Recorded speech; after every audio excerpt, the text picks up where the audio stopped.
Today we're delighted to have talk by Helmer Koppelman.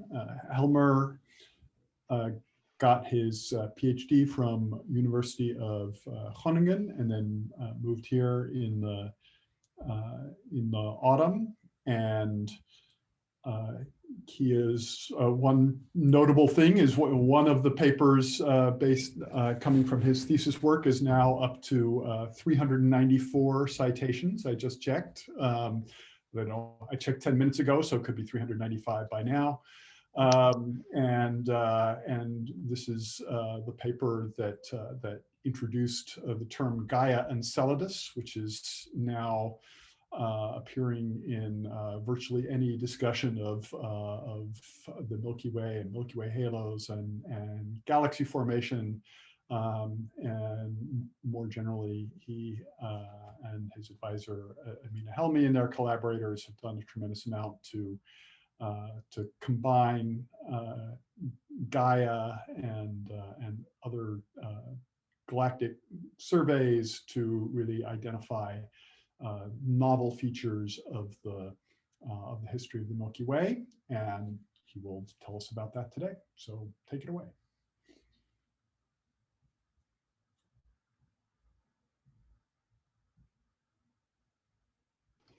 All right, thank you for the introduction. So I'm not going to talk about the merger history of the Milky Way today, but I'm going to talk about how the mergers how the merger history of the Milky Way affects the structure of the Milky Way, and with emphasis on the structure of the stellar halo of our galaxy. And so the main drivers for my research and the main questions that I'm interested in answering are: what are the main structural components of the Milky Way? How they form, when did they form, and how are the different structural components related? And especially, what is the influences of dwarf galaxies interacting with the Milky Way?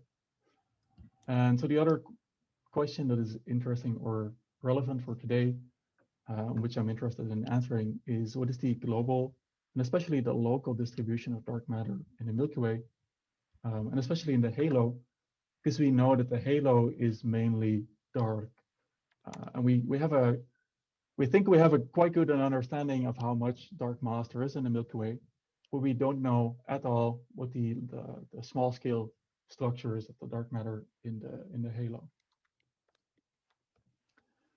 And so currently the best way, or one of the most popular ways of studying the Milky Way is using data from Gaia. I think I've shown this before, so I'll just talk about it briefly. So the most relevant for today is this green bubble here, which is the 1.5 billion stars for which Gaia has measured not only stellar positions and color and brightness information, so for the photometry, but it has also measured parallaxes, which is a measurement of the distance to the star, and also proper motions. So proper motions are the motion of the star on the sky. So it's just two components of the velocities. And so you'll notice that for most stars, so only 1 in 200 stars in the Gaia dataset, we have the additional radial velocity or the line of sight velocity. And so actually, for most stars observed by Gaia, we have 3D positions, but only 2D velocities. So we have missing information on the velocities. And I think I've also shown this before, but I really like to emphasize kind of the how large the volume is that Gaia has observed currently, or by the end of the mission, the expected volume. And so we're looking here at an image of the Milky Way. This is the galactic center here. And this is the sun, about 8 kiloparsecs away from the galactic center. And this small volume around the sun is the reach of previous missions, so before Gaia, the reach with accurate distances. So it's, if you compare the larger volume for which Gaia has measured accurate distances, then previous missions were only really probing the backyard of our sun and not at all the large scale structure of the Milky Way. But also you do also see that even though the improvement of Gaia, the Gaia data is significant with respect to the previous data, still this volume is not, it doesn't capture the entire Milky Way, but especially if you stick to a high precision data, you will find a still relatively local sample of stars. And the larger volume here is the volume for which Gaia will measure accurate proper motions, which it is able to do for stars which are further away. And so to emphasize this a little bit more, so if you see an image like this, it's not actually an image or a picture, but it's a map. And so for all of the stars here, so for each dot, and you can't even see the dots here, we've measured brightness, color information, or Gaia has measured, I keep saying we, but Gaia has measured photometry, positions on the sky, distances, and proper motions. And so I'm afraid this will not play well over Zoom, so I'm going to fast forward it. But for all of these stars, we know how they move, and so we can fast forward this in time, and we can see how the entire Milky Way is moving around. And I think this is something that's easily skipped over and forgotten. But I just wanted to emphasize this. This is the kind of data that I analyze. And so when I'm talking about structures in the halo, it's a very general term. So what kind of things am I talking about? And I'll keep talking about it in general terms because there are many different ways to interpret structure in the halo. But one example is the typical picture is that if a dwarf galaxy emerges with the Milky Way, is that its stars get stripped from the dwarf from the core. And so in the end, you will end up with the stars from this dwarf galaxy populated in these streams that are orbiting in the halo of the Milky Way. So for the specific Sagittarius dwarf galaxy, there is still a core intact in place. But for dwarf galaxies that emerged a longer time ago, the entire dwarf galaxy will be disrupted. And what you're left with is just these streams of stars.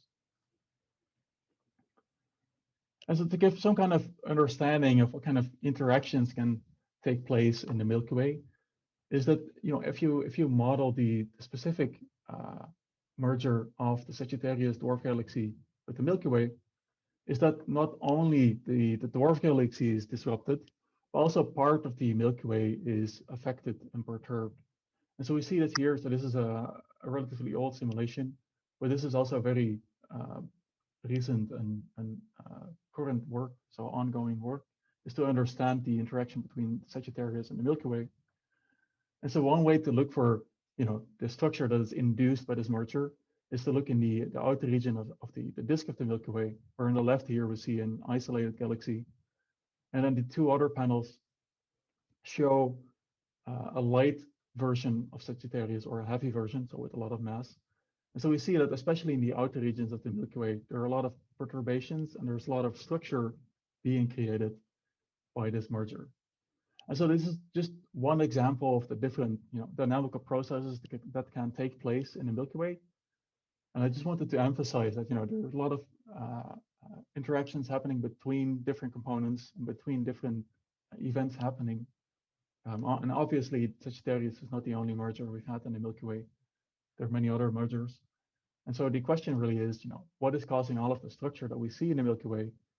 And what are the dynamical processes that drive them? And so just to emphasize, so these are kind of our current understanding of the most important mergers that have taken place in the Milky Way, which is, as David was saying in the beginning, Gaia and Enceladus, which merged a long time ago. Then the Sagittarius dwarf, which started merging a long time ago, but still is merging with the Milky Way. And then there's also the Magellanic Clouds, which are, as we think on the first infall with the Milky Way, and are already perturbing the Milky Way. So they're pulling on the Milky Way. And so the question really is, so it's really a complicated question to try to disentangle, the different effects and also internal processes. For example, the bar of the Milky Way will also induce structure in the Milky Way. All right, so I'm going to cover, or try to cover, if I have enough time, 4 recent papers of mine. So the first will be on a reduced proper motion selection, which is simply said, just a way to identify halo stars without needing or without requiring the need for line of sight velocity information. And so as I was saying before, most stars in Gaia don't have this line of sight velocity information.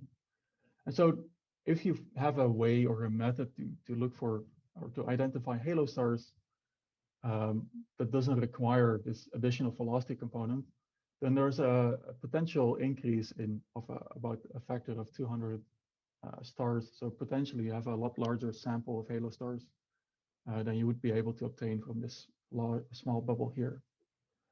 But the downside is that you're missing this one velocity component.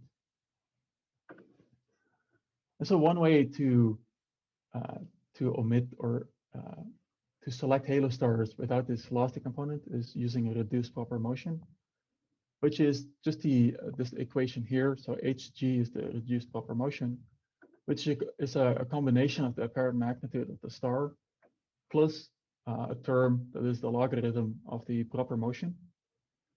And so an easier way or a more intuitive way of looking at the reduced proper motion is by rewriting it into a term of the absolute magnitude and the logarithm of the tangential velocity. And so if you plot the reduced proper motion as a function of color, essentially what you get for a single stellar population, which has a single tangential velocity, what you get is just the color magnitude diagram. So this is just a single isochron. And that's because the reduced proper motion is the absolute magnitude plus this offset. And then, so if this stellar population has multiple tangential velocities, what will happen is that in this diagram, the stellar population will split into parallel sequences. And especially the main sequence is split into parallel lines. And so especially for the actual population of stars in the Milky Way, which have a range of tangential velocities, ranging from close to 0 to large, I don't know, 500, maybe larger kilometers per second. And so what this will look like in the data is a set of isochrons which are split and offset by the tangential velocity of the star. And the reason why this is interesting is if you look at halo stars, then they typically have large tangential velocities. That's because disk stars are co-moving with the sun, and so relatively the observed velocity of the disk stars is low. So what you want is really select in this diagram stars that are in this yellow region here, which are stars at large tangential velocities, which are then likely halo stars. Can I ask a question? Sure, yeah. Why are you combining these? You measure these two things separately and you're combining them into one quantity and selecting on the basis of that. Why don't you select in this 2D plane? Using apparent magnitude and proper motion, you mean? Yes. It's just for the reason that if the combination of the two can be rewritten in this here. And so you can select based on tangential velocity, which requires the distance. But just by using this equation here, we don't need the distance information. There's also there's a third dimension here, which is color, right? So also, yeah. So you would need to at least make it a selection in a 3D space if you were going to use them both. But so it's just a matter of it's easier, or it could, yeah. Yeah. It's just a matter that it's easier. Yeah. And so here on the left, we're looking at data from Gaia. And so this is the same reduced proper motion. And this small tail here, this population here, are the halo stars. And so we select them actually by drawing a box based on where we expect to find stars with tangential velocities between 200 and 800 kilometers per second, which gives these upper limit and lower limit. And so in this box here, there are about 7 million halo stars.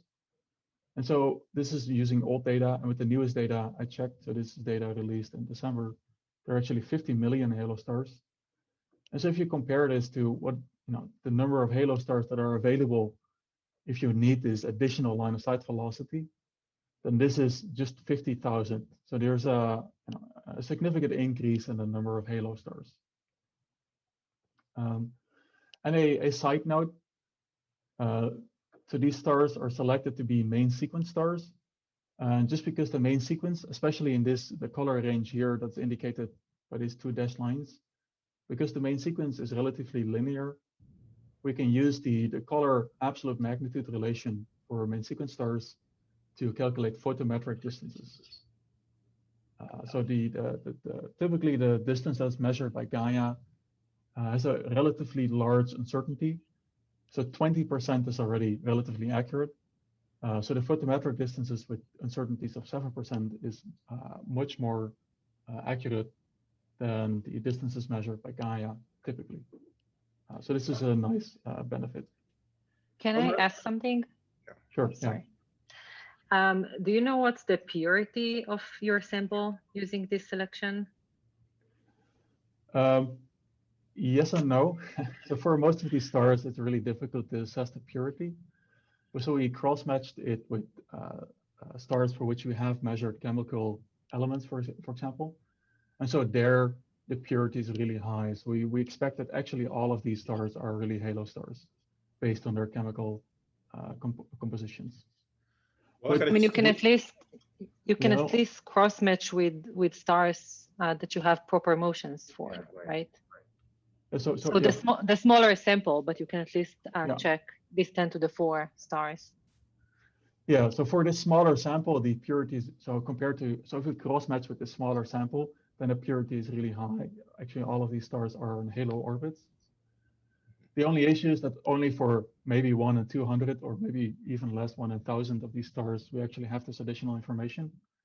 So we are extrapolating a lot here. Well, it's difficult to really claim this, but yes, I think that the purity is really high. Helmer, can I ask a question Sure. regarding this? For some of these, I assume you do have the full 3D velocities. So for that set, is it possible to make a comparison to see how well the reduced proper motion method identifies the halo stars? Yeah, so that's what we did, and so the method works really well.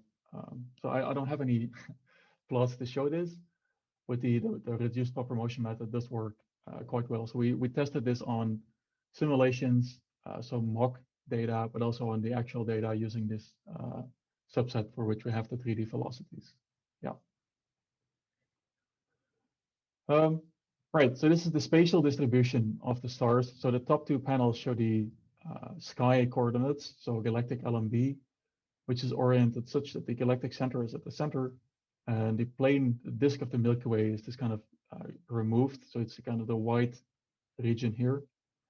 And so you see that a lot of there are a lot of features on the sky, and especially for the subset of halo stars that have large distances, so are farther away from the sun than 5 kiloparsec, the sample is really incomplete, and there are a lot of selection effects.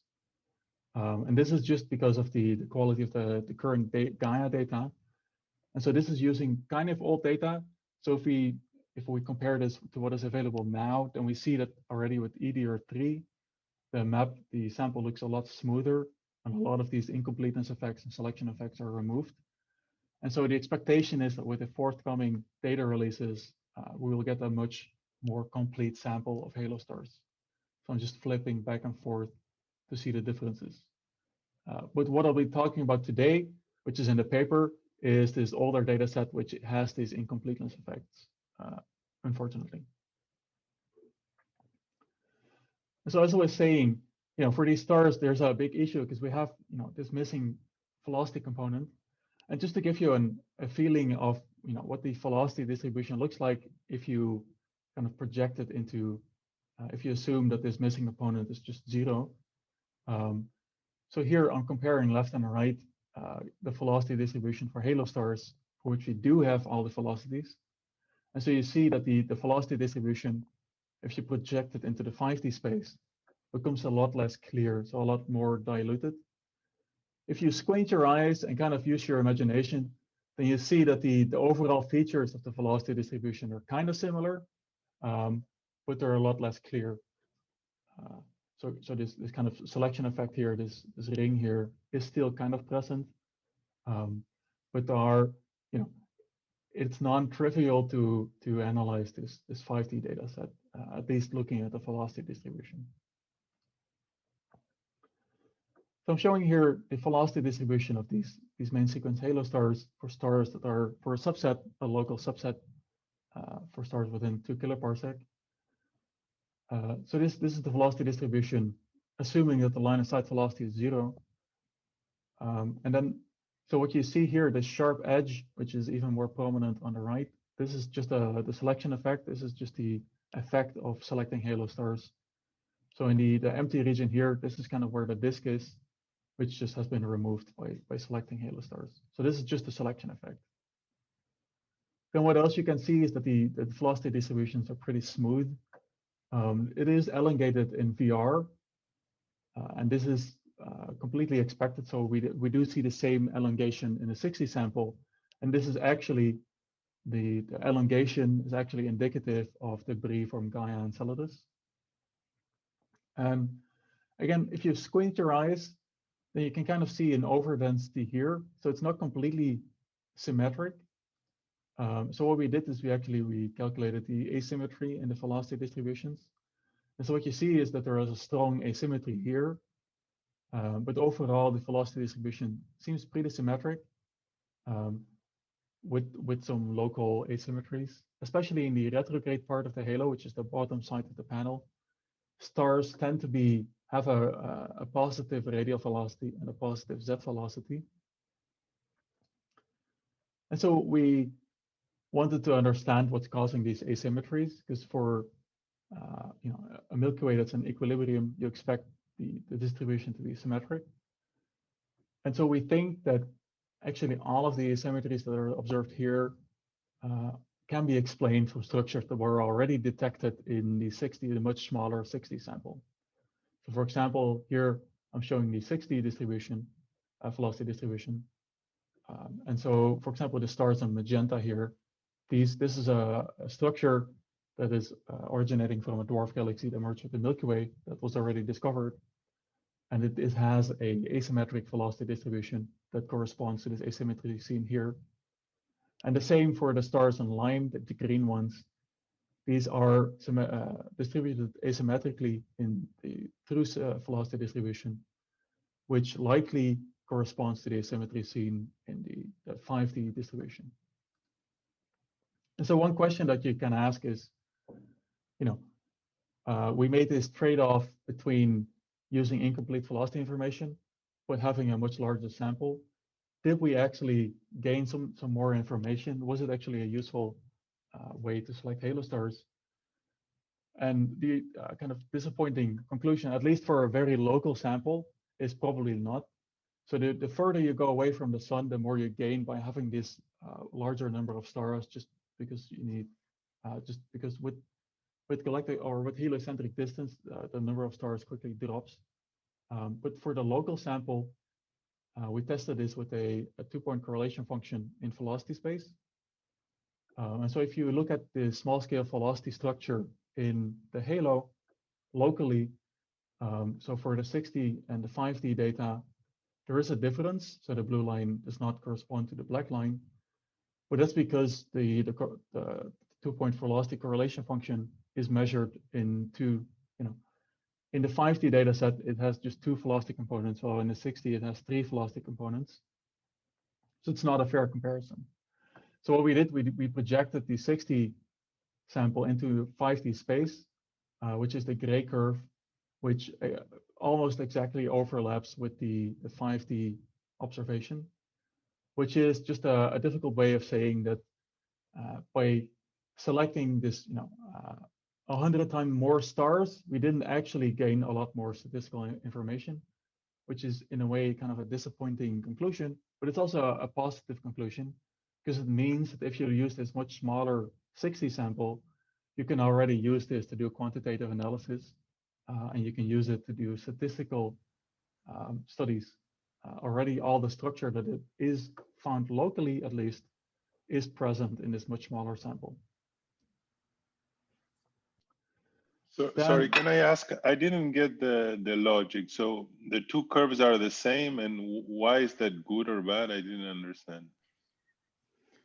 So we're wondering if there's any information in the small scale clustering of velocities of halo stars.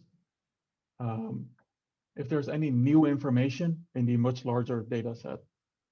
So one way to test this is using the velocity correlation function. At least that's what we did. But what were you looking for? That the shapes would be different, or that the error bars would be smaller?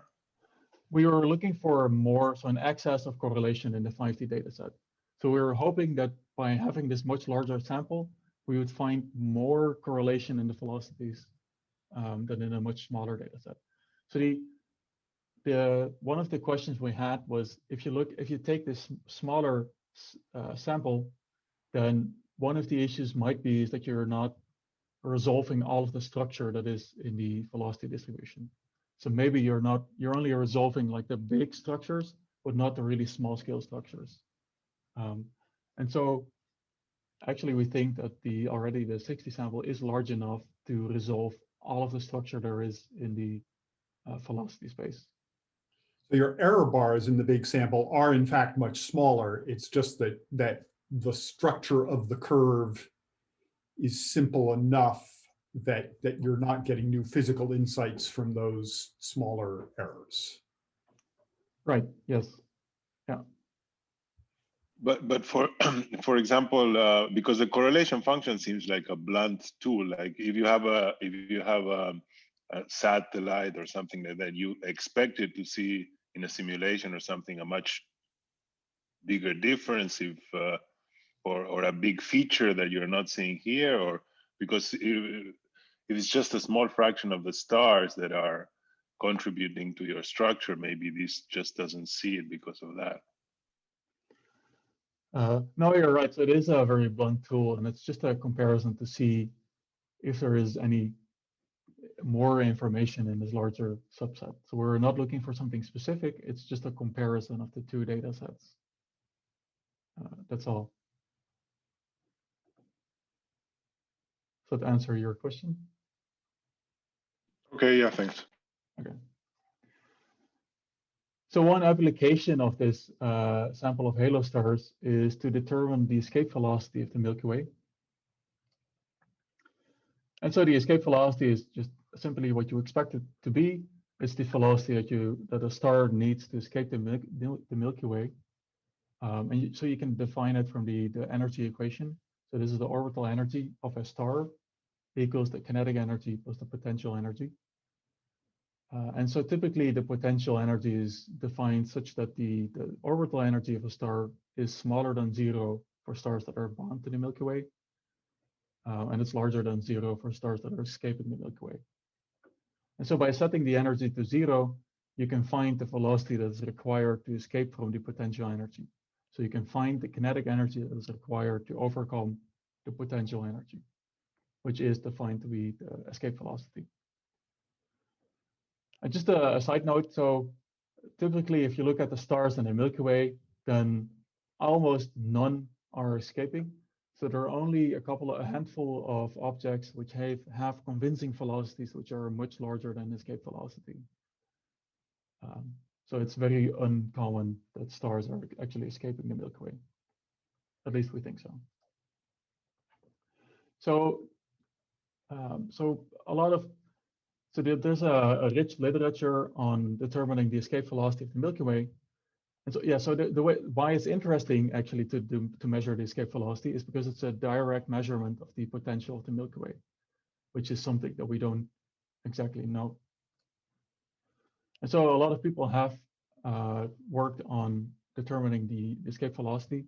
And I think one of the, if not the first paper on a method to determine the escape velocities by Leonard and Tremaine.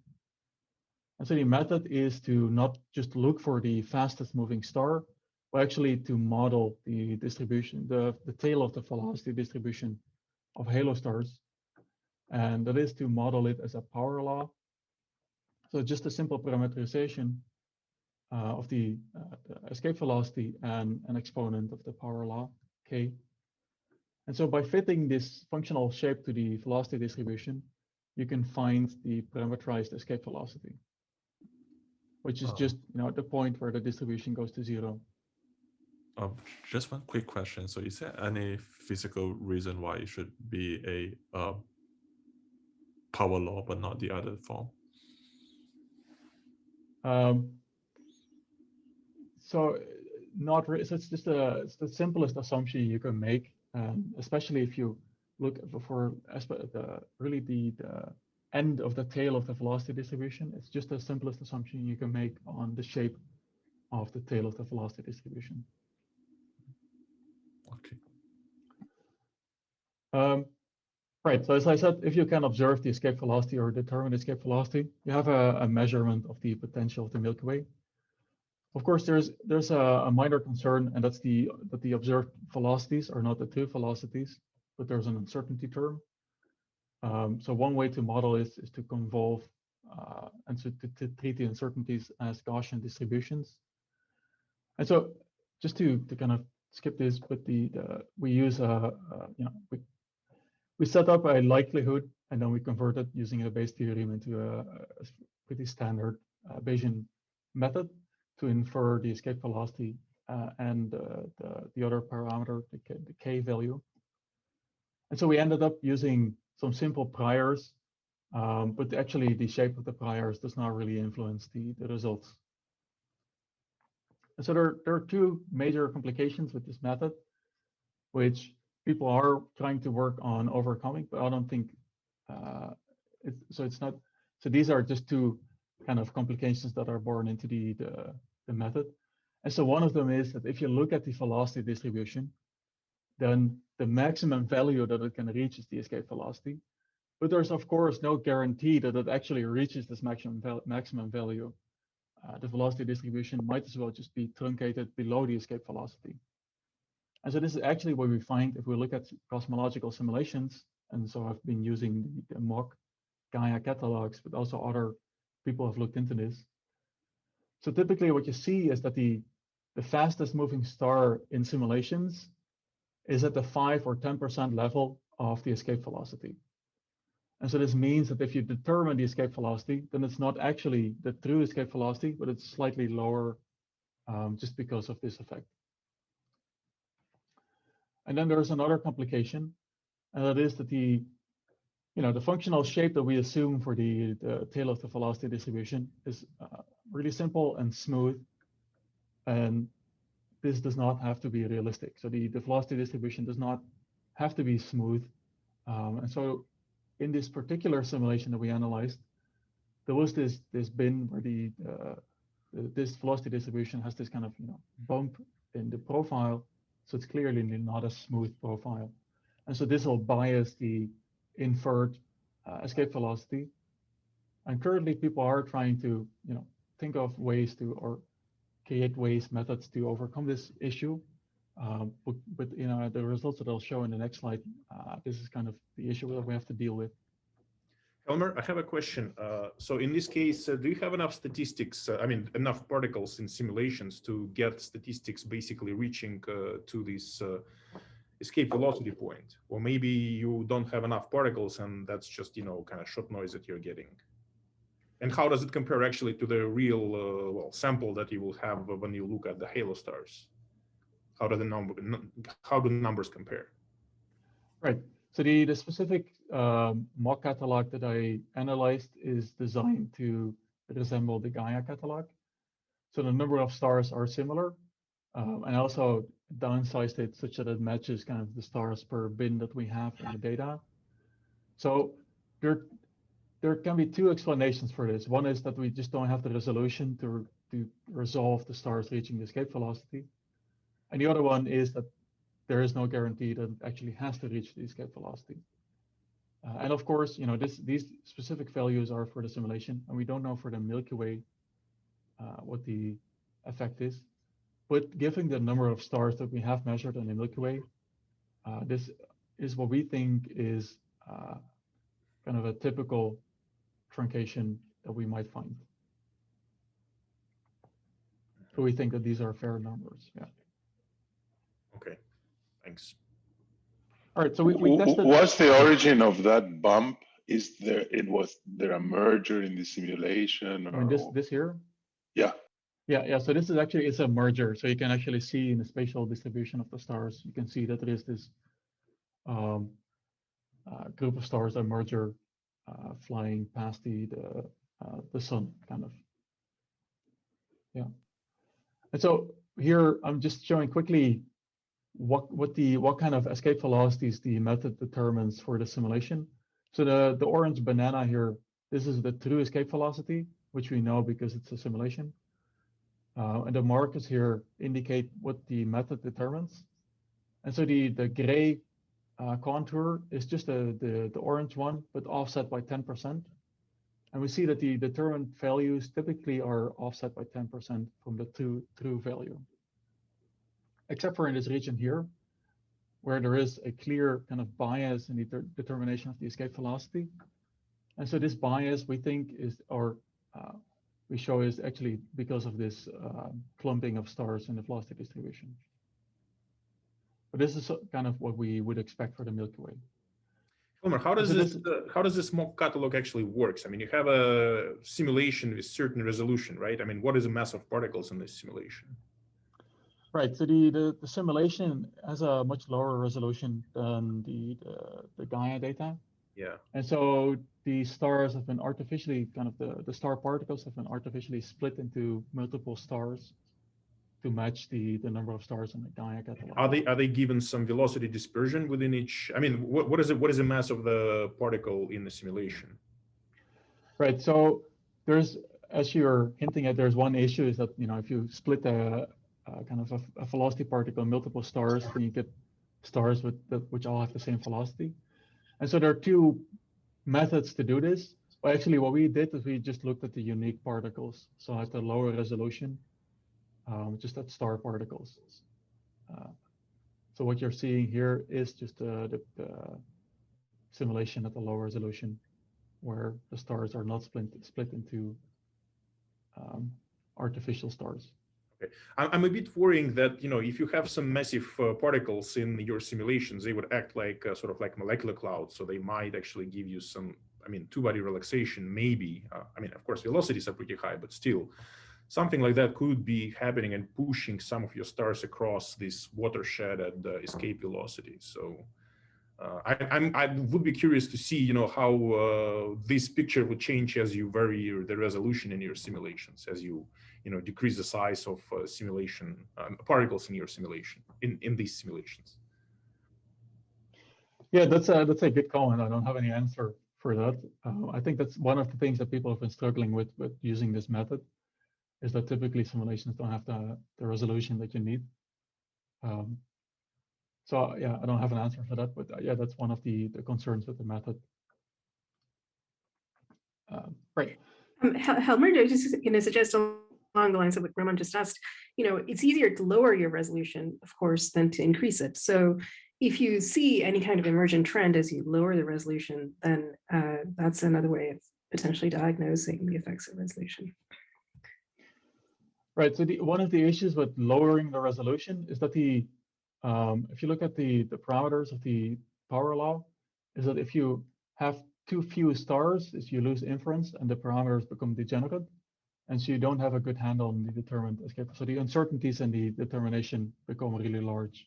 So you do need a base resolution to get an accurate determination. Mm-hmm. Otherwise, you need to impose a really strong prior on K, for example, which is what people have done in the past. So most of the results have imposed a really strong prior on the exponent, just because both the simulations and the data don't have the resolution that is necessary to infer both of them at the same time. Right. But so actually the benefit of having this sample of millions of halo stars that I was just discussing previously is that we do have a lot of stars, and so we do have the inference power to determine both the escape velocity and K at the same time simultaneously. So that's kind of the novelty of what I'm showing now, actually. So this is finally the results. So the determination of the escape velocity for different distance bins in the Milky Way as a function of galactic-centric distance. The blue marker here, this is the escape velocity at the location of the sun, which is roughly 500 kilometers per second. And then in the background, I'm showing the expected value for a couple of Milky Way models. And so you see that the expected behavior is that the escape velocity gets higher towards the center of the Milky Way. And then the expected behavior is also that it drops if you move further outward. And you see that it's not happening. Actually, it reaches a maximum at around 10 kiloparsec, which is a major concern. This should not be happening. So something is biasing our results here. Something is affecting our determination here. And so the reason why I was showing this simulation, of course, is because we're seeing a similar effect in the simulation that I was discussing previously, where the estimate of the escape velocity is biased just because the velocity distribution is not smooth. In the simulation, this is easy to investigate because there are no uncertainties and we have the true velocity information. In the data, this is a bit more difficult. So we again try to do this with the correlation function. This is a little bit hand-wavingly and very blunt tool. We do find that in the orange lines here, which are for stars in the distance bins, just in the range between 8 and 10 kiloparsec, they show an excess of correlation in the velocities, implying that the velocity distribution is not smooth. But the excess is relatively small. And so we don't really, we think that this increase in escape velocity is because the velocity distribution is not smooth and there's an evolution in the velocity distribution as a function of distance, but we don't quite know. And so this is one of the issues with the method. And so, yeah, that's where we are at the moment. So, sorry, can the issue be that, well, I mean, this concept of escape velocity assumes that everything is spherically symmetric. I mean, could this be explained by some dramatic non-spherical symmetry in a galaxy? I mean, maybe you're looking in certain regions of the galaxy and so on and so forth. So which part, assuming the spherical symmetry, do you mean? Well, I mean, it's just the whole thing. I don't think the actual escape velocity can really increase with distance unless you do something very radical. So right, no, that's not. No, that's what I mean, like something radical. Imagine that you have two black holes like orbiting around each other. Then obviously close to the black holes, the escape velocity is extremely high, but in the center and far away, you know, it's much lower. So you could play some sort of crazy games with this.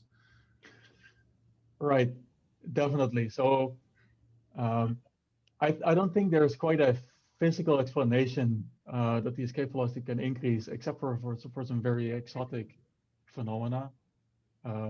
And so I think the easiest explanation is just that the velocity distribution has a different shape in this region here. I'm mindful of the fact that Helmer's still on number 1 of the 4 things he was hoping to cover. So no, this is 2. Go a little further. All right. Okay. Anyway, so as I was saying before, if you measure the escape velocity, this is kind of a direct determination of the potential of the Milky Way. So we turned our observation of the escape velocity at the position of the sun of 500 kilometers per second into a determination of the mass of the halo of the Milky Way. So what we did is we took just some assumptions on a baryonic component of the Milky Way, and then we varied the mass and concentration parameter of the NFW halo. And so the combination of the mass and concentration parameter that we find are the ones here, which are a little bit too low and too concentrated compared to values in the literature. But this is likely just because the determination of the escape velocity is just is likely biased low by this 10%, just because of the truncation of the velocity distribution. So if you correct for this 10%, then the mass estimate does coincide very well with expectations from the literature. But there is an issue that this 10% is just based on these simulations, and we don't have a guarantee that actually the Milky Way should be corrected for the same factor. So this is kind of, very hand-wavingly. But we do think that the escape velocity that we determine is consistent with the mass estimates of the Milky Way from other results. I'll just skip over this slide and go to the next section, where I'm going to talk about, I'm going to completely move away from data analysis and just talk about a model, a fully analytical model, to describe the interaction of dark matter subhalos and cold stellar streams. So as I was saying in the first part of my talk, we don't have a good handle of the level of small-scale substructure in the halo of the Milky Way. There are lots of expectations from simulations that there are these dark matter subhalos. And a way to probe the population of dark matter subhalos is to look at interactions with stellar streams. So the way this works is that if a subhalo crosses the stream, it will perturb the stream, and it will create a gap in the stream. And so the hope is that from modeling this interaction and from observing a lot of streams, a lot of gaps in streams, is that from the observations, we can determine what kind of dark matter subhalo created the gap. There is a side note here, is that we don't have a lot of observations of streams, let alone observations of gaps in streams. I think the current record is 2. But so, even before we have these observations, we do need a model to explain the interaction. And so in 2016, we worked on a model to describe fully analytically the interaction between a subhalo and a stream. This model only works for spherical Milky Way models. And so my job was to extend this to also axisymmetric Milky Way potentials. And just to visualize the interaction, so if a subhalo crosses a stream, it will locally pull the stars in the stream towards the point of crossing. For a very small amount of time, this creates a compression in the stream, so not a gap, but a compression. But the long-term behavior is that it creates a gap. So the stars are kind of moving away from the point of where the dark matter subhalo crossed the stream. And there are 2 stages. So one is a shallow gap, where there's just an underdensity. And the late time evolution is just the gap is completely devoid of stars. So you get 2 disconnected components of the stream, which used to be connected. So the gap truly is a gap. And so the aim of the method that we developed is, if there is an observation of the size of the gap, then to determine what kind of dark matter subhalo created this gap. Can we still determine the mass of this dark matter subhalo and the scale radius? And so the way that the method works is that we model the gap by 2 observables. One is the physical size, so it's the separation between the 2 edges of the gap. And the other one is the density, so it's the central density of the stars at the center of the gap. Right, and so the way that we model this is by actually modeling this using action angle variables. And by modeling things in action angle variables, you have to have you impose strong limitations on the kind of Milky Way models that you can use. Because for the most realistic Milky Way models, you can't calculate action angle variables analytically and only numerically. And so by doing this fully analytically, we do constrict or limit ourselves to models that are not fully unrealistic, but might not be the most realistic. And so the way that the method works is we model the size of the gap as the separation of just 2 orbits, one on each side of the gap. And so we take the separation vector, we transform it with a matrix multiplication to action angle variables, which then subsequently, the benefit of using action angle variables is that the time evolution of systems is very simple in this coordinate system. So we can use a set of matrix multiplications to predict what the separation of the 2 edges of the gap will be as a function of time. So this is what we're after, to predict, how the gap will grow as a function of time. And so we're using the exact same framework, so the exact same matrix multiplications, to also describe what happens to the density of the gap. The density is not modeled as 2 orbits, but just as a distribution of orbits at the center of the gap. Initially, we assume it's a Gaussian distribution. Using the same matrix multiplications, we then evolve this Gaussian forward in time. And then at any given time that, where you want to evaluate the properties of the gap, you can marginalize the velocities or the Gaussian over the velocities to obtain the physical density at the center of the gap. So that's the technical part of the method. And so now I'm just comparing the predictions for the evolution of the gap as a function of time compared to n-body experiments.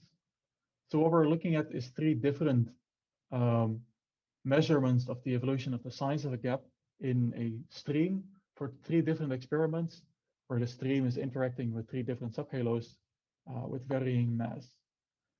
As you would expect, the most massive subhalo creates the largest gap, which is just a very intuitive result. And so you see that the model agrees very well with the n-body, except for very large gap sizes. But this is just a restriction from the n-body experiment, the way that we measure the gap size. This is not actually, it doesn't reflect an issue in the model. It just reflects an issue in measuring the size of the gap in the n-body. So just overall, the agreement with the n-body and the model is really accurate. And so we can use now the analytical framework to calculate what is the average time evolution of the gap. And so the average time evolution is linear. And the reason that you see these non-linear wiggles is just the kind of the orbital motion of the gap as it moves between pericenter and apocenter. And so if you smooth these wiggles and take just the average time evolution, then this is linear in time. So this is the prediction of the analytical framework. And so similarly, the densities of the central density of the gap is reproduced accurately by the model compared to n-body experiments. And so the prediction is that the density of the gap decreases as a function of time inversely with to the power of 3. Actually, this power here, this 3, depends on the degrees of freedom in the orbit. So for a circular orbit, the density drops less quickly than for a non-circular orbit. But just to show that the model predicts to high accuracy what happens to the gap as it evolves in time. And so now ultimately the goal is to be able to infer the mass of the subhalo by observing, for example, the size of the gap and the density of the gap. And I'm showing here the density contrast, which is just the ratio of the density of the gap relative to the ratio to the density it would have had if there were no subhalo impacting it. And that's just because if you take the ratio, the time dependence drops out. Well, just for understanding the panel here, this is just showing the density. And so the 4 columns show the dependence on the mass, the impact angle, so it's the angle at which the subhalo impacts the stream, and the relative velocity at which the subhalo impacts the stream. And so what you see is, if you just focus on the left column, is intuitively, the more massive the subhalo is, the larger the gap in physical size, but also the steeper the gap is in density. So the more affected the stream is. There is, however, some small, or not a small, but the major issue is that the impact parameters, so the mass, impact angle, and relative velocity are degenerate. But they're only, from the literature, the expectation was that the degeneracy is pretty high. Well, actually, so our model shows that the degeneracy, the degeneracy in the mass, impact angle, and relative velocity is only the case for very extreme impacts. So only where the collision is, the impact angle is head-on, so when the stream and the subhalo move head-on or tail-on, or for really low relative velocities.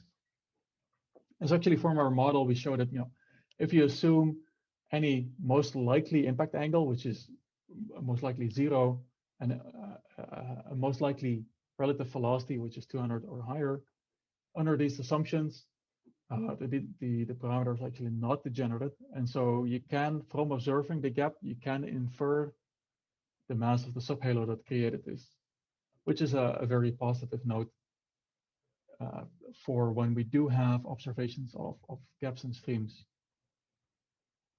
Right, I don't know if there are any questions. Otherwise, I'll move on to the next section. Is there degeneracy between perturber mass and time? Yes, so here we do assume that we have complete knowledge of the time when the impact happened. This is not fair, so we do assume that this is something that you can infer from the observations. So there are a couple of ways to do this. But yes, so for this particular assessment, we do assume that we know when the subhalo impacted the stream. Yeah.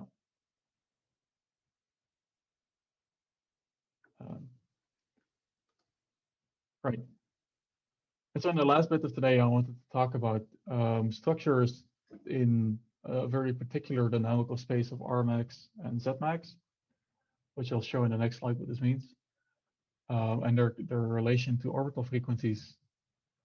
And so the particular structure in the halo that I'm talking about is, so Zmax and Rmax is just simply if you take a halo star, integrate the orbit of the halo star forward in time for a long time, and you just identify the maximum Z value and the maximum R value of the star, and then you plot this in a diagram.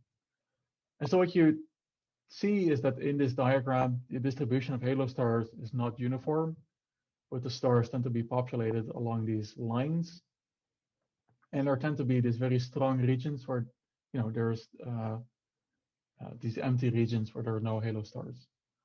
And so there's a major side note here is that these Rmax and Zmax values are absolutely not observables. These are very strongly model dependent.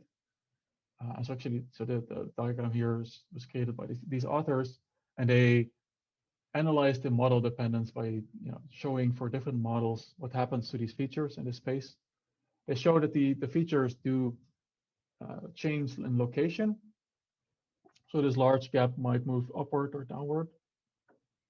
But on average, in general, the features are there for the models that they compare to. And so it's very amenable or very attractive to then draw lines in this diagram, select stars, and start to study them, and think that it's very attractive to say that these structures are created by some kind of phase transition in the merger history of the Milky Way, so that these each independently correspond to mergers with dwarf galaxies in the Milky Way. And so we got interested in these structures, and we tried to understand what is creating this kind of non-uniform structures in this space. So we did the exact same test or exercise to take a halo sample, calculate orbits, identify the maximum Z value and R value, and plot the distribution in this diagram. And so you see the same, so we use a different Milky Way model, but you see the same global structure, these sharp lines, empty regions, and overdense regions. And this is the Gaia DR2 sample? Yes. And so one concern is that the similar features are apparent in the thick disk sample. So it's not just something that's present in the halo sample, it's also present in disk stars. Naturally, disk stars don't have a very high maximum Z value, so that's why it's zoomed in. But already this shows that it's unlikely that these structures are related to individual mergers. But there might be still a hope that they're induced by mergers. There's some kind of effect of dwarf galaxies interacting with the population of halo stars. The most compelling evidence I can show you that this is not the case is by taking doing the same exercise, but now for a Milky Way model that's fully integrable for a so-called Steckel potential. And so what this means is that the orbits in this Milky Way model are all regular. So there's no chaos. all the orbits are periodic and well behaved. And so in this Milky Way model, none of these features are present. So especially the panels on the right, they show that the overall distribution of Zmax and Rmax is the same, except for that these very strong empty regions and overdensities are just completely gone. And so this means that these structures are purely artificial and induced by the Milky Way model that you assume. So they're due to non-integrabilities in the model of the Milky Way. And so just because of time, I think I'll just skip the next slides. So the rest of the paper is just us explaining and analyzing this further, showing that indeed these structures are caused by chaotic regions in the specific Milky Way model that's assumed here. So these are completely artificial and not related to merger history at all. And so the interesting question is, because these structures are artificial and induced by the assumptions that you make on the model for the Milky Way, is there a way to turn around this argument? Can you find observable features in the halo of the Milky Way that are indicative of chaotic regions in the Milky Way? And can we maybe use this to constrain the potential of the Milky Way? And so these are questions that are currently on my mind, which I'm not too optimistic about, but this is kind of the direction in which I am moving, and I think also a couple of other people are moving, and still look for these kind of structures that are created by chaotic regions in the Milky Way, which is one of the ongoing works in progress. And so that's it for today. Thanks for your attention, and let me know if you have any questions about the talk of today. Thank you. We can take a few more questions. To go back to the escape speed for a minute, if you divide up your sample by angular direction, can you check whether you're getting consistent values at different angles? Yes, I did try this a little bit. Wait, I'm still looking at my screen or my slides. All right, there you are. So I did try this exercise. And so one of the issues is that quite quickly already you start to have a too low resolution, so a too low number of stars to infer both K and the escape velocity simultaneously. So that's the issue that we have, at least we had with the sample of halo stars that we had. And so from the results, it does look like there is not a strong angular dependence, and also not if you just take stars above and below the disk of the Milky Way, for example, the results are consistent, but the uncertainty, the error bars become significant, and so it is difficult to do this exercise. Well, I do think that this is actually already possible with the most recent data from Gaia. It's just I haven't redone this exercise as of yet. Well, I think currently it is possible to do this, which is I think actually quite interesting to do, to look at different locations in the Milky Way and to see if the escape velocity is different as a function of location. On the last part, I wanted to check. I was understanding the way how you're using the word artificial. So you mean that if you actually knew the Rmax and Zmax of all these stars, then you wouldn't have this structure, and the wedges are there because of the way Rmax and Zmax are being inferred from the observables of the stars? So what I mean specifically is that if you look at so what is observable is the distribution of positions and velocities of the stars. Yeah. And so if you take just a random uniform distribution, then you would get the same structures in the space. So the structures are purely an artifact of the model, and they don't tell us anything about the observed distribution of the halo stars. So they're not telling us anything about the observed. They don't constrain anything, any information on the potential of the Milky Way. They're just an effect of the assumptions of the model.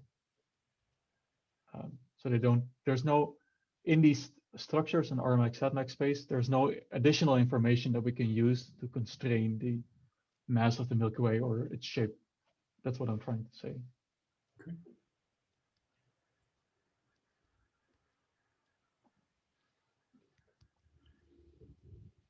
All right, well, if there are no further questions, thanks once again, and encourage those of you who are interested to join us at 3 for